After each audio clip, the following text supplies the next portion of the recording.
অস্ট্রেলিয়ার বন্দাই বিচে গত বছর 14ই ডিসেম্বরে একটা ভয়াবহ হত্যাকাণ্ড ঘটে, যেখানে ইহুদি ধর্মাবলম্বীরা তাদের হানুকা উৎসব সেলিব্রেট করার সময় দুজন আততায়ী বন্দুক হাতে তাদেরকে নির্বিচারে গুলি চালায় এবং সেখানে শিশুসহ অনেকের মৃত্যু হয়। এবং পাশাপাশি সেখানে সিরিয়ান বংশোদ্ভূত একজন মুসলিম ইমিগ্রান্ট আহমেদ আল আহমেদ, উনি অসম্ভব সাহসিক একটা ভূমিকা পালন করেন, যেখানে তিনি সেই বন্দুকধারী আততায়ীর হাত থেকে বন্দুক ছিনিয়ে নেন, যাতে অনেক মানুষ হয়তো সেখানে তাদের জীবন রক্ষা পায়। এবং তার শরীরেও কিন্তু অনেকগুলো গুলি লাগে এবং তিনি একটা দীর্ঘ সময় হসপিটালাইজ থাকেন।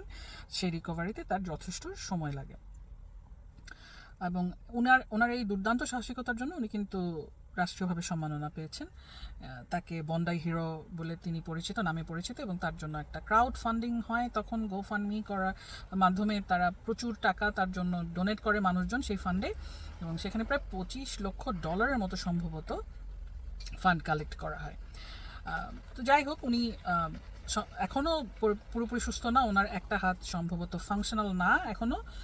সো ব্যাপারটা সবাই এই পর্যন্ত আমরা ঘটনাটা জানি, কিন্তু 6 মাস পরে এসে সেই ঘটনা 6 মাস পরে এসে আবারও উনি কিন্তু সংবাদের শিরোনাম হচ্ছেন এখানে। সেটার কারণ হচ্ছে আহমেদের 2 ভাই সিরিয়া থেকে জানুয়ারি মাসে অস্ট্রেলিয়া আসে। খুব সম্ভবত আহমেদ নিজেই তাদেরকে অস্ট্রেলিয়া আসার ব্যাপারে, ভিসার ব্যাপারে সহযোগিতা করেছে। সরকারও এই ব্যাপারে যথেষ্ট নমনীয় ছিল।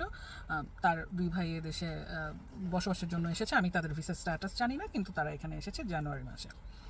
ভালো কথা, তারা এসেছেন। কিন্তু এখন শিরোনাম হচ্ছেন যে কারণে, তার 2 ভাই ওনার এই যে যেই ফান্ডটা ওনার জন্য কালেক্ট করা হয়েছে $25 লক্ষ মতো, সংখ্যাটা আমি খুব শিওর না, এটার আশেপাশে এরকম $25 লক্ষ অথবা $30 লক্ষ মতো ফান্ড ওনার নামে কালেক্ট করা হয়েছে এবং সেই ফান্ডের একটা অংশ এই 2 ভাই দাবি করে বসে।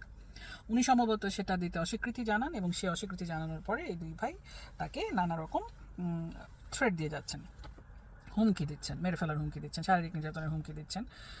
এরকম একটা ঘটনা ঘটেছে এবং উনি এটার জন্য কোর্টের দ্বারস্থ হয়েছেন। ভাইরা যদিও সেই অ্যালিগেশন তারা বলছেন যে এটা সত্যি না, তারপরেও এখন এই জন্য উনি মোটামুটি এখন ব্রেকিং নিউজ, বন্দাই হিরো জীবনে এমন একটা ঘটনা ঘটছে। সো এই ঘটনাটা আমি কেন বলছি, আমার নিজের অবজারভেশন আসলে এরকম অনেকটা আমার নিজের লাইফের অবজারভেশন, আশেপাশের মানুষ, বন্ধু বান্ধব সবাইকে দেখে আমার যে লিভড এক্সপিরিয়েন্স, সেখান থেকে আমি বলতে পারি যে আপনি যখন আপনার ফ্যামিলিতে চ্যারিটি হিসেবে কাউন্ট হন, কিংবা আপনি ধরেন আপনার ফ্যামিলির জন্য অনেক করে যাচ্ছেন, ফ্যামিলি বা বন্ধু বান্ধব, আপনার পরিচিত মানুষদের জন্য আপনি সবসময়ই ফিল করেন, সবসময়ই করে থাকেন, কোনো কারণে জীবনের কোনো একটা পর্যায়ে এসে আপনার যদি মনে হয় আমি আর পারছি না, বা আমি আর করবো না, বা আপনার আর ইচ্ছা হচ্ছে না, আপনি আর করতে চাচ্ছেন না, মানে একদম বেসিক দায়িত্বের কথা বলছি না, কারোর জন্য হয়তো আপনি করে থাকেন, কিন্তু সেটা আপনি মনে করছেন এই মুহূর্তে এসে আপনি আর করবেন না, আপনি কিন্তু সেটা করতে পারবেন না, কারণ আপনি এমন একটা এক্সপেকটেশনের জায়গা তৈরি করে ফেলেছেন আশেপাশের মানুষের কাছে যে আপনাকে সবাই you are taken for granted now. So আপনি যদি না করেন, সেটা একটা অনেক বড় ঘটনা। আপনি এতদিন ধরে কি করে এসেছেন সেটা কিন্তু তখন আর কাউন্ট হয় না। আপনার জন্য বড় ব্যাপার হচ্ছে আপনি এখন করছেন না। কিছু কিছু ফেস থাকে আমাদের কাছে, যে আমরা জানি যে এদের কাছে গেলে আমরা কখনো রিফিউজড হব না। আবার কিছু কিছু মানুষ থাকে যারা আমরা জানি যে এরা কখনোই আসলে কারোর জন্য কিছু করবে না, তো এদের কাছে গিয়ে কোনো লাভ নাই। সো এই যে যাদের কাছে গিয়ে কোনো লাভ নাই আমরা জানি, তাদের কাছে যেহেতু আমাদের কোনো এক্সপেকটেশন থাকে না, তাদের কিন্তু কখনো দুর্নাম হয় না, তাদের প্রতি কারো কোনো অভিযোগ থাকে না। অভিযোগটা থাকে তাদের প্রতি যারা চিরজীবন করে এসেছে, কিন্তু হঠাৎ করে বা কোনো একটা কারণে কোনো একটা সময় তাদের হয়তো মনে হচ্ছে যে আমি আর পারছি না বা আমি করতে চাচ্ছি না, সেটা কিন্তু তারা বলতে পারবেন না। এবং তারা এই যে এতদিন ধরে যা করে এসেছেন, সে পুরো ব্যাপারগুলো আসলে তখন মিথ্যা হয়ে যায়। তখন বড় হয়ে দাঁড়ায় যে তারা এই মুহূর্তে কিছু করতে চাচ্ছে না, সেটাই।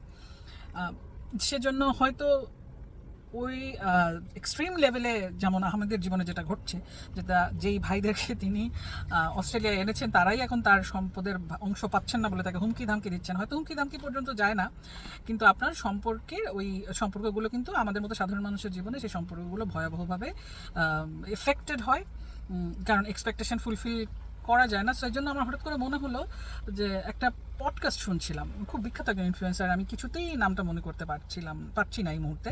সো উনি বলছিলেন যে নিজেকে কখনো আসলে চ্যারিটি বানাবেন না। আপনি যে ইচ্ছা করলেই সেই চ্যারিটিটা বন্ধ করে দিতে পারেন, বা তাদের জন্য যে দায়িত্বটা পালন করছেন সেটা যা আপনার ইচ্ছার উপর ডিপেন্ড করে, সেটা আপনি মাঝে মধ্যে একটু বুঝিয়ে দেবেন। নাহলে এই যে আপনি করে যাচ্ছেন সেটার তেমন কোনো ভ্যালিউ থাকে না, বরং আপনি যদি কখনো না করতে পারেন সেটাই হাইলাইটেড হয়, এবং সেটাই অনেক বড় ধরনের আপনার সম্পর্কটাকে ধ্বংস করার জন্য, রুইন করার জন্য, কিংবা একদম সম্পর্কের অবনতি ঘটানোর জন্য অতটুকুই যথেষ্ট, যে আপনি এই মুহূর্তে পারছেন না, বা আপনি এই মুহূর্তে করতে পারছেন না, বা আপনি করতে চাচ্ছেন না। সো এটাই হঠাৎ করে মনে হলো এই নিউজটা দেখে। ব্যাপারটা খুব দুঃখজনক।